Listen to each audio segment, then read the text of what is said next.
Bienvenidos a un nuevo episodio de Fe con Fundamento. Soy el hermano Ángel y es un gusto tenerlos conmigo una vez más. Permítanme darles buenos días, buenas tardes o buenas noches según la hora en que escuchen. Y hoy, en este 11º episodio, vamos a sumergirnos en un tema que siempre me llena de asombro y reverencia: Jesús y las profecías mesiánicas. Imaginen por un momento que Dios, con amor infinito, escribió una carta a la humanidad a lo largo de más de 1000 años, y cada línea apuntando a una sola persona, su Hijo, Jesucristo. El Antiguo Testamento contiene cientos de profecías mesiánicas que detallan el nacimiento, el ministerio, la muerte, la resurrección y la divinidad de Jesús, siglos antes de que Él naciera. Estas no son meras coincidencias, son promesas específicas que solo se cumplieron en Jesús. Prepárense para un tiempo de maravilla, claridad y profunda adoración. Respira hondo y abre tu mente y tu corazón, porque cuando vemos cómo Dios tejió estas profecías con precisión divina, nuestra fe se enciende con una certeza gozosa: Jesús es el Mesías prometido. ¿Estás listo? Comencemos. El Antiguo Testamento no es un libro más. Es una historia progresiva de redención que apunta constantemente al Mesías. Los eruditos han identificado más de 300 profecías mesiánicas, incluso algunos hasta 456, dependiendo del criterio. Estas se encuentran desde el Pentateuco, pasando por los libros históricos, los libros poéticos y los profetas, incluso mayores y menores. Quiero mostrarles algunas de las más significativas en mi opinión. Primero, las profecías sobre el nacimiento y el origen del Mesías. En el libro de Isaías, capítulo 7, verso 14, escrito en el siglo 8 a.C., Dios anuncia: «He aquí que la Virgen concebirá y dará a luz un hijo, y llamará su nombre Emmanuel». Esta profecía se registra cumplida en el Evangelio de Mateo, capítulo 1, versos 22 y 23. Luego, Isaías en el capítulo 9, versos 6 y 7, proclama con gozo lo siguiente: «Porque un niño nos es nacido, hijo nos es dado, y el principado sobre su hombro, y se llamará su nombre admirable, consejero, Dios fuerte, Padre eterno, príncipe de paz». ¿Escucharon eso? Dios fuerte, Padre eterno, títulos que solo pueden aplicarse a Jesús, el Hijo de Dios encarnado. En segundo lugar, la profecía acerca del precursor del Mesías. En Isaías capítulo 40, verso 3, leemos lo siguiente: «Voz que clama en el desierto, preparad camino a Jehová». Esta otra profecía se cumplió cuando Juan el Bautista aparece predicando en el desierto y hace esa misma declaración que aparece en Isaías, pero hablando de sí mismo. Eso lo leemos en el Evangelio de Juan capítulo 1, verso 23. Y es muy interesante que Juan el Bautista no sabía quién era el Mesías, pero sí sabía que Él era quien abriría el camino para Él. En tercer lugar, las profecías acerca del ministerio y naturaleza divina del Mesías. En Isaías capítulo 61, versos 1 y 2, se describe al ungido. Leemos en el pasaje lo siguiente: «El Espíritu de Jehová, el Señor, está sobre mí, porque me ungió Jehová.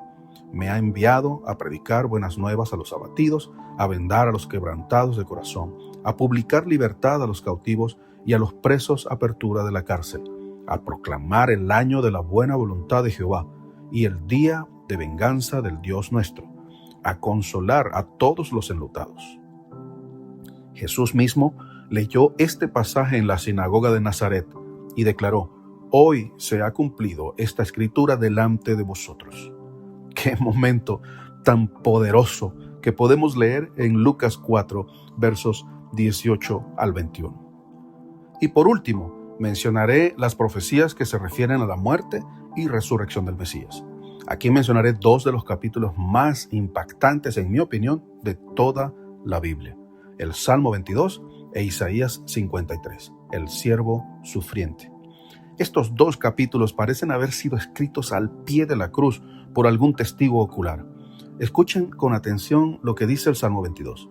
Dios mío, ¿por qué me has desamparado?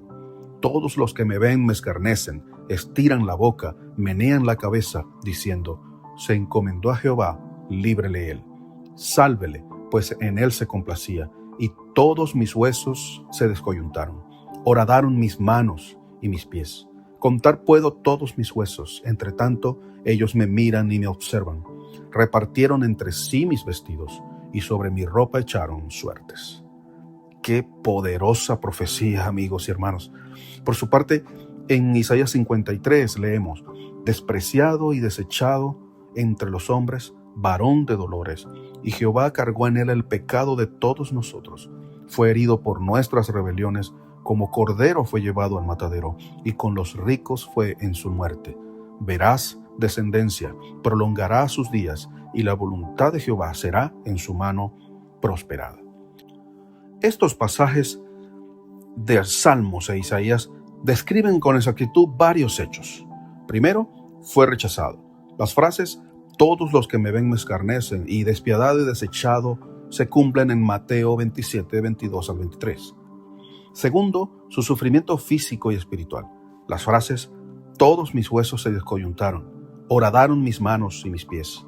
Y las frases herido por nuestras rebeliones, molido por nuestros pecados, se cumplen en la flagelación y la crucifixión, tal como se relata en todos los evangelios. Tercero, su muerte vicaria. La frase Jehová cargó en él el pecado de todos nosotros se evidencia cumplida en la primera carta de Pedro capítulo 2 verso 24, que dice: quien llevó él mismo nuestros pecados en su cuerpo sobre el madero. Cuarto hecho, su entierro con ricos. La frase con los ricos fue en su muerte se cumplió cuando fue sepultado en la tumba de José de Arimatea, hecho que también es relatado por todos los evangelistas. Y por último, la resurrección y la iglesia consecuente. Las frases del Salmo 22, la posteridad les servirá. Esto será contado de Jehová hasta la postrera generación. Vendrán y anunciarán su justicia. A pueblo no nacido aún, anunciarán que él hizo esto. Y las frases de Isaías, prolongará sus días y verás descendencia, se cumplieron en la resurrección y en los millones de hijos espirituales que han existido a lo largo de la historia. Cuando lees el Salmo 22 o Isaías 53 y luego miras a la cruz, el corazón se llena de gratitud y asombro. Es como si Dios hubiese puesto un espejo 1000 años atrás cuando se escribió el Salmo y otro espejo 700 años antes cuando se escribió Isaías, para que viéramos el rostro de su Hijo sufriente muriendo por los pecados de la humanidad en una cruz romana. Ahora agregaré otras impresionantes profecías que fueron escritas en el siglo VI a.C. por el profeta Daniel. Daniel, en el capítulo 7, versos 13 y 14, escribió lo siguiente: miraba yo en la visión de la noche, y aquí con las nubes del cielo venía uno como un hijo de hombre, y le fue dado dominio, gloria y reino, para que todos los pueblos, naciones y lenguas le sirvieran. Su dominio es dominio eterno que nunca pasará. Jesús tomó para sí el título Hijo del Hombre, aplicándolo en repetidas oportunidades. Eso lo encontramos en una de esas tantas en Mateo capítulo 26, verso 64. Es una de las declaraciones más claras y controvertidas que Jesús hizo acerca de su divinidad y reino eterno. Una de las razones por las que los escribas y fariseos decidieron matarle. En Daniel 9, versículos 24 al 27, encontramos la profecía de las 70 semanas. El ángel Gabriel se le aparece en visión a Daniel y le dice: 70 semanas están determinadas sobre tu pueblo y sobre tu santa ciudad, para terminar la prevaricación y poner fin al pecado, y expiar la iniquidad, para traer la justicia perdurable y sellar la visión y la profecía, y ungir al santo de los santos. Escatólogos y eruditos han tratado de interpretar esta profecía por siglos, y muchos coinciden en que cada semana equivale a un periodo de 7 años. Así que, multiplicando 7 años por 70 semanas, resulta en un total de 490 años. Gabriel, el ángel, también le dice a Daniel que desde la orden de restaurar Jerusalén hasta el Mesías príncipe pasarían 69 semanas, o sea, 483 años. La Biblia registra 4 decretos persas: relacionados con el regreso de los judíos del exilio y restauraciones paulatinas de Jerusalén. El primer decreto fue por Ciro el Grande, aproximadamente en el año 538 a.C. Autorizaba el regreso y la reconstrucción del templo. Se relata en Esdras capítulo 1, versículos 1 al 4, y también en el segundo libro de las Crónicas, capítulo 36, versículos 22 al 23. No se centraba en restaurar la ciudad como entidad política ni en edificar murallas o la plaza. El segundo, el decreto de Darío I, aproximadamente en el 520 a.C., confirmaba y aceleraba la obra del templo, y lo encontramos relatado en Esdras capítulo 6. El tercero fue el decreto de Artajerjes I a Esdras, aproximadamente en el año 457 a.C. al séptimo año de su reinado, registrado en Esdras 7, versos 11 al 26. Este permitía el regreso de Esdras con autoridad para restaurar, estableciendo un gobierno judicial, autonomía civil y religiosa según la ley de Dios y del rey, además de edificar Jerusalén, incluyendo provisiones financieras y autoridad para nombrar jueces. El cuarto y último decreto también fue de Artajerjes I, pero en este caso a Nehemías, aproximadamente en el año 445 o 444 a.C. Decreto registrado en Nehemías 2, versos 1 al 8. Este último decreto se enfocaba específicamente en reconstruir las murallas, las puertas que estaban quemadas y la ciudad física que estaba en ruinas. Ha habido un intenso debate entre los eruditos bíblicos respecto a cuál decreto se ajusta mejor a la frase restaurar y edificar Jerusalén. Sin embargo, al tomar en cuenta el verbo restaurar, las implicaciones sugieren que Judá regresaría a un estado de autonomía gubernamental y no meramente a una reconstrucción física. Por consiguiente, los decretos de Artajerjes I son los que se alinean con la profecía, dado que formarían parte de un proceso continuo de restauración. Ahora, usando el calendario judío de 360 días y las 69 semanas de la profecía, que equivalen a 483 años, entonces el momento en que ocurrió el bautismo de Jesús se alinea con el primer decreto, abarcando desde el año 457 a.C. hasta el 27 después de Cristo, la fecha estimada del bautismo de Jesús. El segundo decreto, que data del año 445 a.C., se extiende hasta alrededor del año 32 o 33 después de Cristo, coincidiendo con la entrada triunfal en Jerusalén el Domingo de Ramos, tal como se afirma en Daniel. Él fue cortado, no por sí mismo, en otras palabras, fue crucificado por los pecados de otros. Daniel incluso menciona que tras el Mesías sobrevendría la destrucción del templo y de la ciudad, acontecimientos que tuvieron lugar en el año 70 después de Cristo, ocurriendo exactamente tal como se había profetizado. En ambos casos, en ambos decretos, la profecía señala a Jesús de Nazaret como el Mesías príncipe. La distinción radica en si se prioriza el aspecto de la restauración del gobierno y la ley, o sea, el decreto emitido a Esdras, o la reconstrucción física de los muros, que fue el decreto emitido a Nehemías. Estas profecías de Daniel, combinadas con los Salmos y la de Isaías, forman un mosaico imposible de fabricar por casualidad. Dios no dejó nada al azar. Ahora les comentaré acerca de las opiniones al respecto de expertos y probabilidades aplicadas a las profecías de Jesús.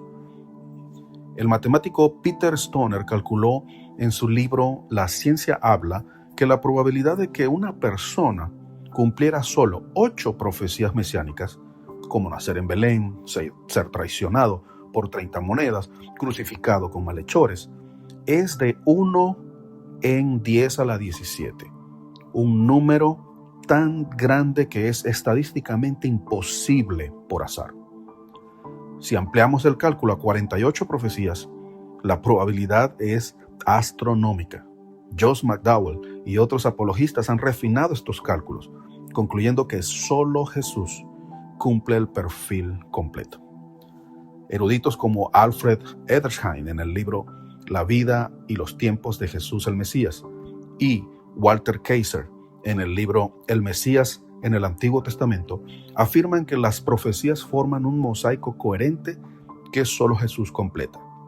Norman Geisler y Frank Turek, en el libro No tengo suficiente fe para ser ateo, destacan que ningún otro candidato mesiánico cumplió ni una fracción de estas profecías. Existieron otros posibles mesías, pero se quedaron cortos a la hora de cumplir las profecías. Mencionaré algunos. Por ejemplo, Bar Kokhba, en el siglo II, lideró una revuelta, pero no cumplió nacimiento virginal ni resurrección. Simón Bar Giora, en el siglo I, fue ejecutado sin cumplir detalles proféticos y, por supuesto, sin resucitar. El proponente más cercano a un posible Mesías fue Apolonio de Tiana, un filósofo neoplatónico griego del siglo I, alabado por algunos como milagrero porque hacía curaciones y resurrecciones aparentes según el escritor Filóstrato. Sin embargo, su biografía fue escrita a pedido de Julia Donma, que era una emperatriz romana que luchó contra el auge del cristianismo en el siglo II, y ella encargó a Filóstrato la redacción del libro La vida de Apolonio de Tiana, con el fin de ensalzar a este sabio pitagórico. Y lo hizo obligándolo a cumplir forzadamente ciertas profecías mesiánicas. Queridos amigos y hermanos, las profecías confirman la deidad de Jesucristo y la conexión perfecta entre la redención prometida en el Antiguo Testamento y la obra salvífica de Jesús en el Nuevo Testamento. Cuando lees Isaías 53 y luego ves el cumplimiento en la cruz, tu corazón se llena de gratitud. Estas profecías no son coincidencias, son la huella digital de Dios en la historia, demostrando que Él cumple sus promesas. En Josué capítulo 21, verso 45 leemos: No faltó palabra de todas las buenas promesas que Jehová había hecho a la casa de Israel. Todo se cumplió. Surge una pregunta: ¿cómo lo aplicamos? Cuando dudes, regresa a estas profecías. Te recordarán que Dios es fiel, que Jesús es el Mesías prometido y que tu salvación no es casualidad, sino un plan eterno establecido en la palabra de Dios. Vive con esperanza. El Dios que predijo cada detalle de la venida de Jesús también tiene un plan perfecto para tu vida. Qué privilegio ser parte de esta historia, escrita antes de la fundación del mundo. Oremos juntos. Padre Celestial, gracias por las profecías mesiánicas que anunciaron a tu Hijo con siglos de anticipación. Gracias porque en Jesús todo se cumplió perfectamente. Ayúdanos a maravillarnos ante la fidelidad, a confiar en tu palabra y a compartir con otros que el Mesías prometido ha venido. Fortalece nuestra fe y haznos testigos de tu amor, en el nombre poderoso de Jesús. Amén. Para cerrar, hoy hemos visto que el Antiguo Testamento está lleno de profecías mesiánicas, especialmente en Isaías, que solo Jesús cumplió. Más de 300 detalles convergen en él, confirmando su deidad y su misión. Eso no es casualidad, es la mano de Dios en la historia. En el próximo episodio contestaré una pregunta crucial. ¿Quién dijo que Jesús era Dios? Si este episodio te ha ayudado a maravillarte ante la precisión de las profecías y a renovar tu confianza en Jesús como el Mesías prometido, te invito a compartirlo con alguien que necesite ver cómo Dios cumple su palabra. También te invito a que te unas a nuestra comunidad en Patreon. Visita patreon.com/Fe con Fundamento y únete. También puedes unirte a nuestra comunidad en YouTube. Búscame con el nombre Fe con Fundamento y suscríbete al canal. Dale me gusta, activa notificaciones, así no te perderás ningún próximo episodio, y comparte con tus familiares y amigos. Comenta y comparte otra vez. Gracias de antemano por hacerlo. Que la gracia de Dios les alcance cada día. Nos escuchamos pronto en Fe con Fundamento. Hasta la próxima. Gracias por acompañarme y que tengas un día lleno de su verdad.